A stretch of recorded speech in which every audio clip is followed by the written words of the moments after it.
அவன் தமது அடியாதவை காக்கும் ஆழ்மர்களாம் மோனப்பழம் நிற்க முயன்றதை போக்க ஞானப்பழம் நோக்க நம் கவலை தீர்க்க வண்ணமையில் ஏறி வர வேண்டும் முருகா என் எண்ணம் ஈடேற எமக்குள் புரிவாய் கண்ணை இமை போல காக்கின்ற தம்மை உன்னை பணிவதற்கு உண்டேனை பெண்மை என்று சொல்லி அந்த கந்த பெருமானை வணங்கினால் பணியிலையும் யூடியூப் எடுக்க சொல்லுது.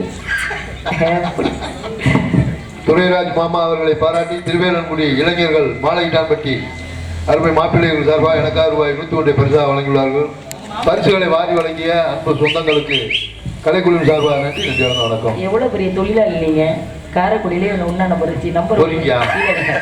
நம்பர் 1 நீங்க உங்க மாமாவுக்கு வந்து அன்பளிப்பை நீங்க வச்சுக்கிட்டு நன்றி சொல்றீங்க. நான் தான் மாமா அவங்க தான் மாப்பிள்ள. அப்படியா? துரைராஜ் மாமானா எனக்கு மாமா இல்ல நான் தான் மாமா. அப்படிங்களா? சரி சரி.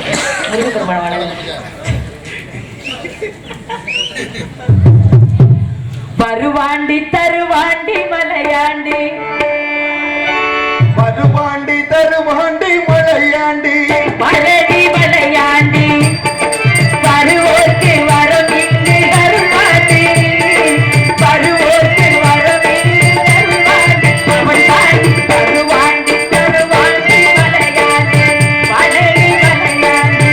என்ன ஒரு கேள்வி.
வேறெடுத்து விடைகளை வேறருக்கு வேடவா கந்தா சண்முகா சராச்சரா உன் பக்தியாக என்னையும் என் சகோதரர்களையும் இந்த நாட்டு மக்களையும் காத்து தீர்க்காயுசும் செல்வ செழிப்பும் தெய்வ சிந்தனையும் தந்தனின் கருணைகளால் என்றும் எங்களை காத்துள்ள வேண்டும் என்று அனுதினமும் உன்னையே எண்ணிக்கொண்டிருக்கின்றேன். என்னை கண்பாரப்பா முருகா, என்னை காப்பாத்துறா ஆறுமுகா வேலாயுதா பாலதண்டாயுதமணி பழனி ஆண்டவா. இந்த மனுஷுக்கே நீங்க 2000 வருஷம் நல்லா இருப்பியா?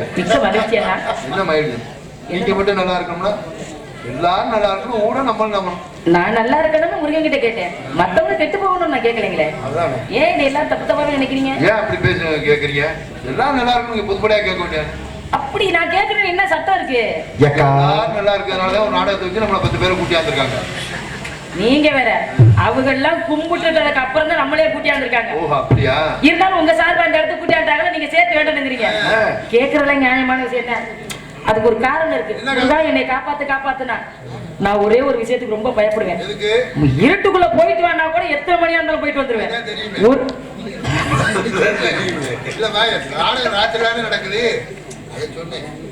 பக்கத்துல குடுத்தீங்கன்னா வேன் ஆக்கிட்டு வருதுன்னா அப்புறம் வண்டியில வர வேண்டியதானே. நம்ம என்ன பண்றோம்? எதுக்குமே பயப்பட மாட்டேன். ஒரு விஷயத்துக்கு பயப்படுவேன். அதுக்காகத்தான் முருகா என்னை அதுல இருந்து காப்பாத்திருந்து அவர்கிட்ட கேட்டுக்கிட்டேன். என்ன விஷயம்? அதை நான் வாயால சொல்லக்கூடாது. அது கதை முடிஞ்சிருமா? முடிக்கிற கதையை சொல்லலாமா? சொல்லக்கூடாது.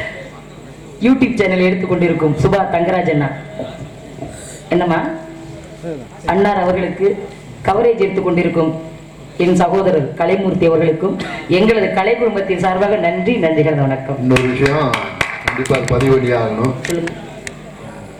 விஜய் டிவி சூப்பர் சிங்கர் புகழ் சிம்மக்கரோட அருமை மாப்பிள்ளை முத்துச்சிற்பி அவங்க கூட 2 தரம் சிங்கப்பூர் போயிருந்தேன். பங்குனி மாதம் போனப்பவும் சரி, மறுபடியும் ஆனி மாதம் போனோம் நாடகம் கச்சேரி.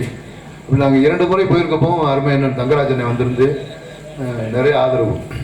அதே மாதிரி அவர் மட்டும் அல்லாமல் நம்ம சிவகங்கை மாவட்டம் ராமநாதபுரம் யூடியூப்பை பார்க்கக்கூடிய அத்தனை ரசிகர்களும் வந்து நிறைய வெள்ளி துணிமணி ட்ரெஸ்ஸு பொருள் எல்லாம் நிறைய கொடுத்தாங்க. அந்த உங்களுக்கும் இந்த ஒரு நேரத்தில் அந்த வெளிநாட்டு வாழ் நண்பர்கள் அனைவருக்கும் இந்த யூடியூப் அருமையினம் சுபா தங்கராஜ் மண்ணின் மைந்தர் இந்த யூடியூப் சேனல் வாயிலாக ஒரு நன்றியை தெரிவித்துக் கொள்கிறேன்.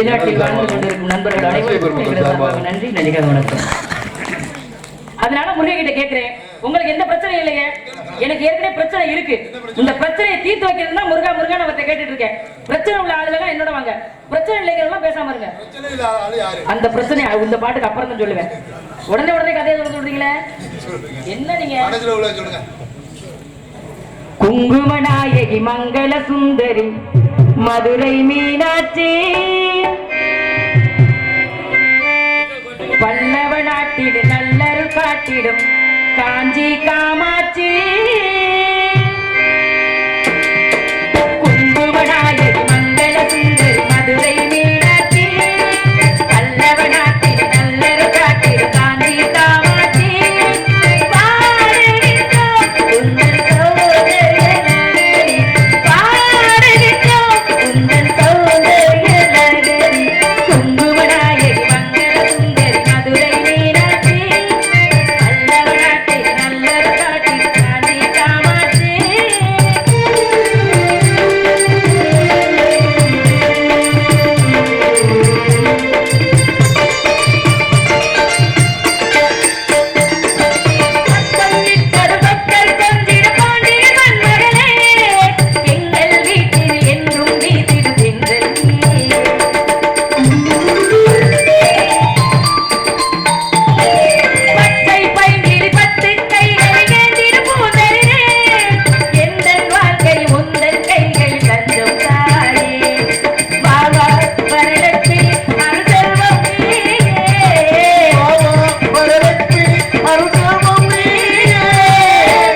நன்றி அப்பு, சந்தோஷப்பு. ஐவகை நிலங்கள் உண்டு. குறிஞ்சி, மல்லை, மருதம், நெய்தல், பாலை. இந்த ஐவகை நிலங்களிலே குறிஞ்சி நிலத்துக்கு தலைவன் எங்க அப்பா நம்பிராஜன், தாய் நங்கை மோகினி, உடன்பிறவாத அன்னைய 7 பேர் இருக்காங்க. அப்பாவுக்கு ரொம்ப நாள் ஆசை, ஒரு பொம்பளை பிள்ளை இருந்தா நல்லா இருக்குமே, 7 ஆம்பளை பிள்ளையா இருக்கேன். அப்பா முருகப்பெருமானை வேண்டிக்கிட்டாரு. முருகனை வேண்டதை விட ஒரு வேலை இந்த உலகத்துல இருக்காங்க. இந்த உலகத்திலேயே 16 செல்வங்கள் இருக்குன்னு சொல்றோம். இந்த 16 செல்வங்கள்ல சிறந்த செல்வம் எது? மழலை செல்வம். ஆனா அதை ஒரு சில பேர் ஒரு 4-5 பிள்ளைங்க இருந்துச்சுன்னா ஏயா இத அதை கேலியா சொல்றோம். ஆனா ஒரு சில வீட்டுல பாருங்களேன், குழந்தையும் இல்லாம ரொம்ப சிரமப்படுவாங்க. குழலினிது யாழினிதுன்னு சொல்லியிருக்காங்க. காரணம், யாழின் இசையை கேட்டு ராவணேஸ்வரன் இசைக்கும் பொழுது சிவபெருமானே மயங்கி இறங்கி வந்தாராம். அந்த இசையை விட சிறந்தது மழலையின் சத்தமா. அப்பேற்பட்ட குழந்தை இந்த உலகத்துக்கு வேணும்னு நினைக்கிறது எவ்வளவு பெரிய விஷயம். அப்பெல்லாம் வீட்டுக்கு 10 பிள்ளைங்க இருக்கும், இருக்கிறதுக்கு இடம் இருக்காது. வாசல்ல ஒண்ணு, வாசப்படியில ஒண்ணு, திண்ணையில ஒண்ணு படுத்து கிடக்கும். இப்ப அரண்மனை மாதிரி வீடு இருக்கு, அந்த வீட்டுல படுக்கிறதுக்கு பிள்ளை இருக்கா? இதெல்லாம் காரணம் என்ன நினைக்கிறீங்க? அந்த காரணம் அப்படி இருக்கணும், அந்த காரணத்துக்கு நம்ம போக வேணாம். எங்க அப்பாவுக்கு என்ன ஆசைன்னா, எத்தனை ஆம்பளை பிள்ளை இருந்தாலும் பொம்பளை பிள்ளை ஒண்ணு வேணும்னு நினைச்சாரு. வேட்டைக்கு போன இடத்த வள்ளி கொடிகளுக்கு இடையில குழந்தையா இந்த என்ன கண்டது கொண்டு வந்து வள்ளின்னு பேர் வச்சு இப்படி வளர்த்திருக்காங்க. கீழே ஒரு செல்போன் கிடக்கு. இந்த பணியில என்ன இங்க பேச்சுவார்த்தை? என்னை எங்க இருந்து கொண்டாந்தாங்க, எனக்கு என்ன பேர் வச்சாங்கன்னு எவ்வளவு முக்கியமான கருவின் கதையை சொல்லிக்கிட்டு இருக்கேன். நீங்க 4 பேர் மட்டும் அங்க என்ன தனியா உங்களை மதிச்சு நான் நின்னுகிட்டு இருக்கிறேனே, என்ன அர்த்தம்? நீங்க சொல்லுங்க. ஒரு பொருள், ஒரு செல்போன் கீழே இடந்தா என்ன ஒண்ணு எடுத்து அவங்களுக்கு உண்டானவர்கிட்ட கொடுத்துடணும். செல்போனுக்கு யாரு? ஒரு வண்டி சாவி கிடக்கு, உரியவர்கிட்ட கொடுத்துடணும். உங்க அப்பா உங்களை கண்டெடுத்தாருல? ஆமாங்க. உங்க அப்பா என்ன பண்ணிருக்கோம்? என்ன பண்ணணுங்கிறீங்க? டாடா ஏசி வண்டி எடுத்து நம்ம மருது வண்டி ஆடியோல சொல்லி 2 ஹார்னை கட்ட சொல்லி ஏரியா பூரா விளம்பரம் பண்ணிருக்கோம். காட்டுக்கு வேட்டைக்கு போன இடத்துல ஒரு பிள்ளை கிடந்துச்சு, பிள்ளைக்காரன் வந்து பிள்ளை வாங்கிட்டு போங்க, பிள்ளை பால் இல்லாம அழுகுது அப்படின்னு பிள்ளைக்காரன் பிள்ளைய ஒப்படைக்காம முதல்ல குழந்தை திருட்டு ஆரம்பிச்சு உங்க அப்பா தான். எங்க குடும்பத்தை உள்ள பண்ணே தெளிவாதீங்க, நீங்க நினைக்கிற மாதிரி இல்ல. இப்போ ஒரு என்ன உங்களுக்கு எல்லாம் சிரிப்பு? கண்டெடுத்த பிள்ளைய கொடுக்காம நம்பிராஜ் வச்சுக்கிட்டாரு, நீங்க குறையா சொல்லிக்கிட்டு இருக்கீங்க. நாட்டு மக்கள் கொலை சொல்ற அளவுக்கு நாங்க வச்சுக்க மாட்டோம். நீங்க எப்படி போர்த்துற பாக்குறீங்க? எங்க அண்ணே ஒரு வண்டி சாவி கீழே கிடக்கு, அந்த சாவி உரியவர்கிட்ட கொடுக்கணும்னா அந்த சாவிக்கு உண்டானவங்க தேடி வரணும்ல. ஒரு செல்போனு கீழே கிடக்கு, அதை எடுத்து நம்ம வச்சிருக்கிறோம். என் போனை காணணும், அந்த போனுக்கு உண்டான நம்பரை சொல்லி கேட்டாங்கன்னா அவங்கள்ட்ட கொடுப்போம்ல. அவங்கெல்லாம் கேட்டு வந்தா கொடுத்துருவாங்க. இதுவரை என்னை யாரும் தேடி வரல. மங்கையாய் பிறப்பதற்கு மாதவங்கள் செய்யணும்னு முன்னோர்கள் சொல்லியிருக்காங்க. பெண்ணா பிறக்கிறது பெரும் பாக்கியம். அதுவும் இந்த பிறவில நான் பொம்பளை பிள்ளையா பிறந்திருக்கிறத நினைச்சு ஒவ்வொரு நாளும் எவ்வளவு சந்தோஷப்பட்டு இருக்கேன் தெரியுமா? அது வேணும் இது வேணும் அப்படி வேணும் இப்படி வேணும் நினைக்கிறத விட பொம்பளை பிள்ளையா பிறந்திருக்க நினைச்சு பார்க்கும்போது அவ்வளவு ஒரு சந்தோஷம் இருக்கு. அந்த சந்தோஷம் எப்படி நான் அப்புறம் சொல்றேன். அதுக்கு முன்னாடி எப்படி சொல்லுவான்? என்னமா? சரி, உங்க விருப்பம் வைங்க.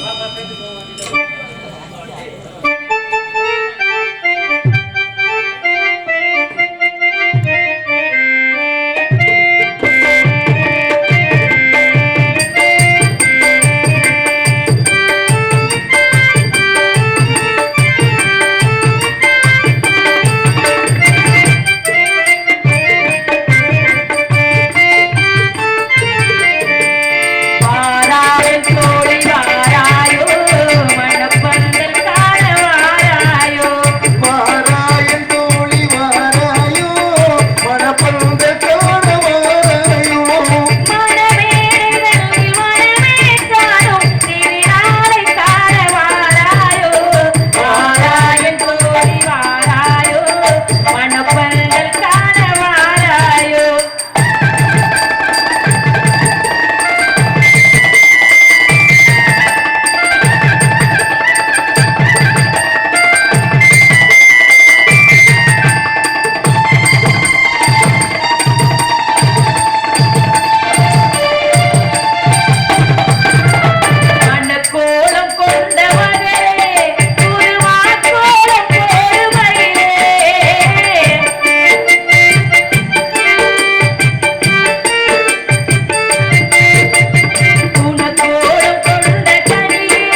நன்றி என்ன நன்றி. ரொம்ப சந்தோஷம் சகோதரர்களே. சரி வாரையா தொழில் பாண்டோடய பாயை தொட்டிட்டு அப்படி வீட்டுக்கு கிளம்பிட்டாங்க. இந்த பாட்டு எதுக்கு பாடுறது? கல்யாணத்துக்கு தான் போய் குளிஞ்சு ரெடியாகி வரணுமா? காலையில மாலை மாத்துறதுக்குள்ள எல்லாரும் வந்துருங்க தான். ஆமா போயிட்டு எல்லாரும் பொண்ணழைச்சு கொண்டாந்துறதுக்கு வந்துருங்க. மறுபடியும் பாட்டா இருக்கக்குள்ள கிளம்புற எவ்வளவு நல்ல என்ன பாருங்க என்ன. அவருக்காக பிறந்து அவருக்காக வளர்ந்து எப்ப வருவாருன்னு வழிமை யார் இருந்தாலும் சரி யாரு கிளம்புனாலும் சரி வருவாரு வழிமேல விழி வச்சு காத்திருக்கேனே. யார் அவரு? எப்பேற்பட்டவர்? அவருக்காக இந்த இடத்துல நான் ஏன் காத்து விட்டுக்கணும்? அத நீங்க சொன்னா தானே தெரியும். நான் வாங்குற காசுக்கு நான் நடிக்கிறேன். அவர் எப்படி நினைக்கிறேன் நான் சொல்றேன். போறவங்க இங்க இருந்து கிளம்புனா எல்லாரும் உடனே கிளம்பிருங்க. ஏங்க நாங்க ராத்திரி ஆரம்பத்துல இருந்து நாங்க செவத்தை பார்த்து நடிச்சோம்னு நினைச்சுக்கோம். திடீர்னு கிளம்புனா பயமா இருக்குல்ல. அவருக்கு வரணும் என்ன பார்க்கணும். உள்ளபடியே நாடகம் ஒரு 10 நாடகம் 20 நாடகம் கூட நடிக்கலாம். ஆமா வெளியில உட்கார்ந்து ஒரு நாடகம் பாக்குற என்ன கஷ்டங்கிறது அங்க இருந்து பார்த்தா தான் தெரியும். அதுவும் பனி மழை மாதிரி பெய்யுது. அதே உட்கார்ந்து இவ்வளவு பேர் பாக்குறாங்கன்னா அதுக்கே அவங்களுக்கு நன்றி சொல்லணும்.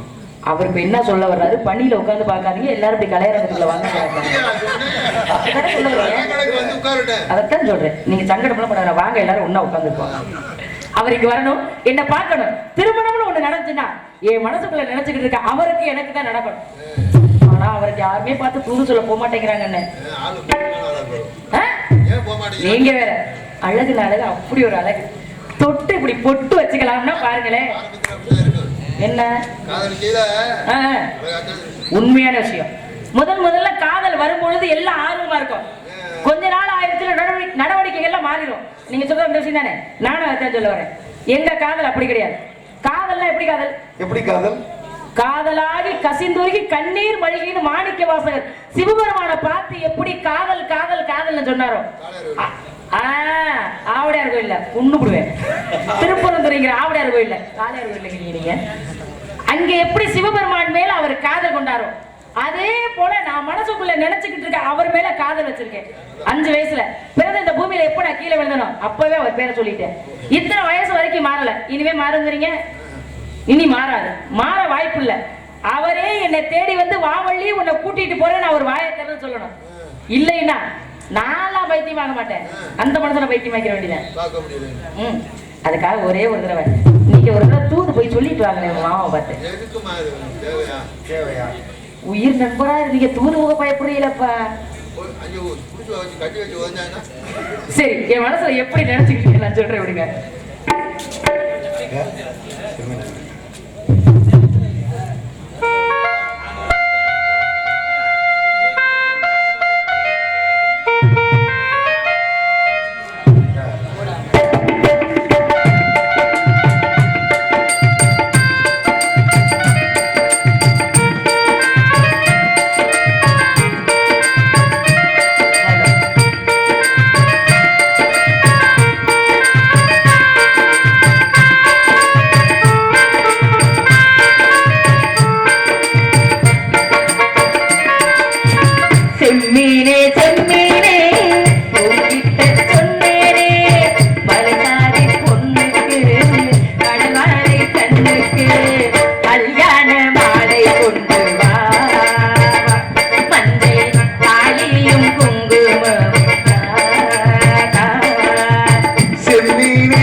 முத்தமிழ் கவிதை வந்தே முத்தம் செய்ய தருகிறே காதலும்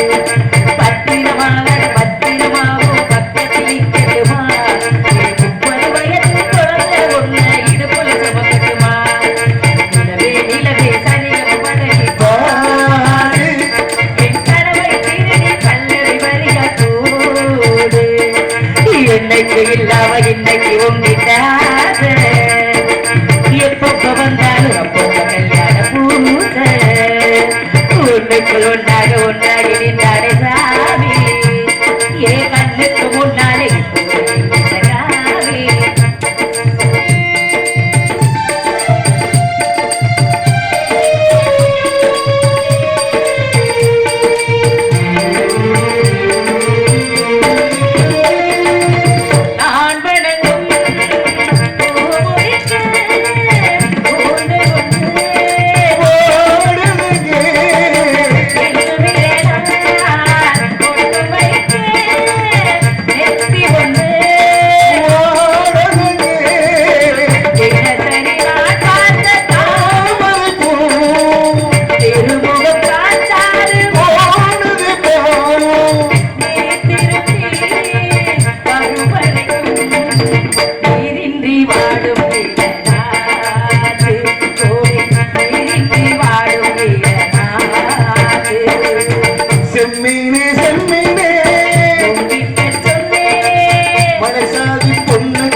இப்படி எல்லாம் என் மனசுக்குள்ள மட்டும் அவரை நினைச்சுக்கிட்டே இருக்கேனே.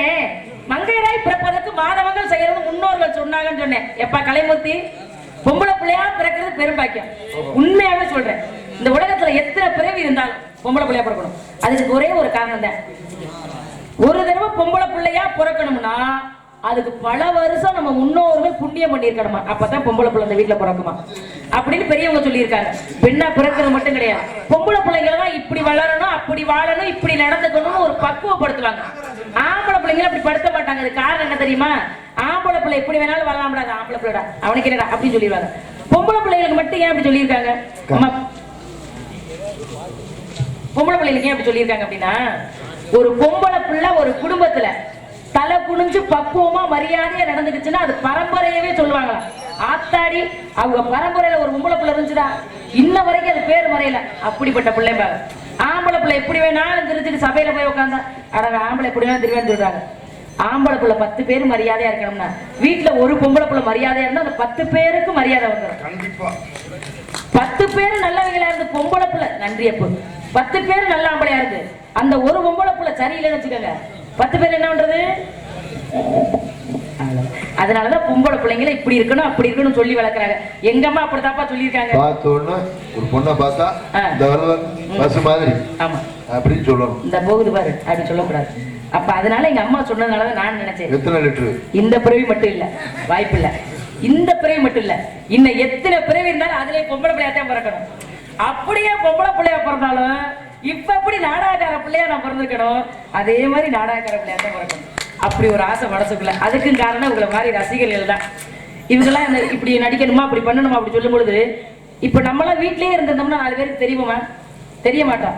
சம்பாதிப்போம், காசை கொண்டு வரும், புள்ள குட்டியை பார்ப்போம், புருஷனை பார்ப்போம், அவ்வளவுதான். என் பிள்ளைகளே கொஞ்ச நாள் ஆனதுக்கு அப்புறம் அம்மா இருந்துச்சு செத்துச்சுன்னு மறந்துருக்கேன். ஆனா எங்கேயோ ஒரு இடத்துல ஒரு மனுஷரோட மனதுல வாழணும். அதனாலதான் இந்த கலை உலகம் எனக்கு ரொம்ப பிடிக்கும். அதனாலதான் மறுபடியும் பொம்பளை பிள்ளையாவே பிறக்கணும்னு ஆசைப்பட்டேன். ஆம்பளை பிள்ளை வேண்டாப்பா. நீங்களா ஆம்பளை பிள்ளையா பிறந்து என்னத்தை கண்டீங்க? ஒன்றும் இல்லை. இதுக்கு ஒரு காரணம் இருக்கு தெரியுமா? பொம்பளை சிவரங்க மேடையிலே வணக்கம். சரி, இப்படி எல்லாம் நான் மட்டும் கற்பனை பண்ணிக்கிட்டே இருக்கேன். அவரை எப்படி வர சொல்ல நல்லா இருக்கும்னு ஏன் கற்பனைக்கு நான் சொல்ல ஒரு தடவை அதுவா பொத்தி வச்ச மல்லிகை மொட்டு பூத்திருச்சு வெக்கத்தை விட்டு பேசி பேசி ராசியானது மாம பேர சொல்லி சொல்லி நாளானது ரொம்ப நாளானது.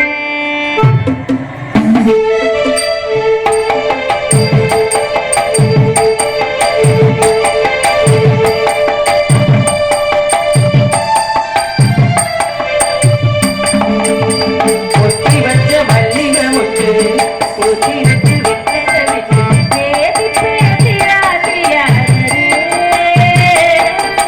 மாமம் பேர சொல்லி சொல்லி நாளானது ரொம்ப நாளானது.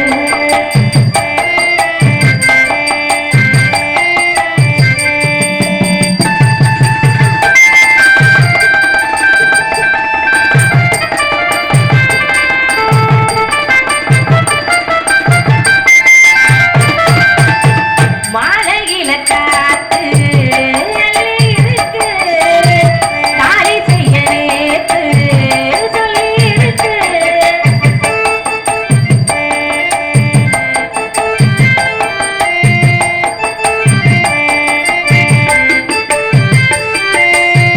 மாலையில காத்து அள்ளி இருக்கு தாலி செய்ய நேத்து சொல்லி இருக்கு இது சாயங்காலமா மடி சாயும் நேரமா முல்லைப்பூச்சூடு மெல்ல பாய் போடு அட காத்து சூடு ஏத்து பொத்தி வச்ச மல்லிகை மொட்டு ஒத்திருச்சு வெக்கத்தை விட்டு பேசி பேசி ராசியானதே.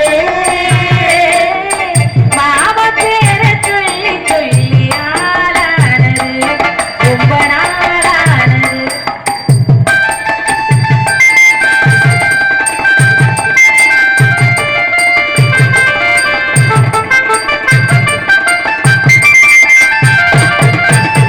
ஆத்துக்குள்ள நேத்து ஒன்னேச்சு வெட்ட நிறம் போட மஞ்ச குளிச்சே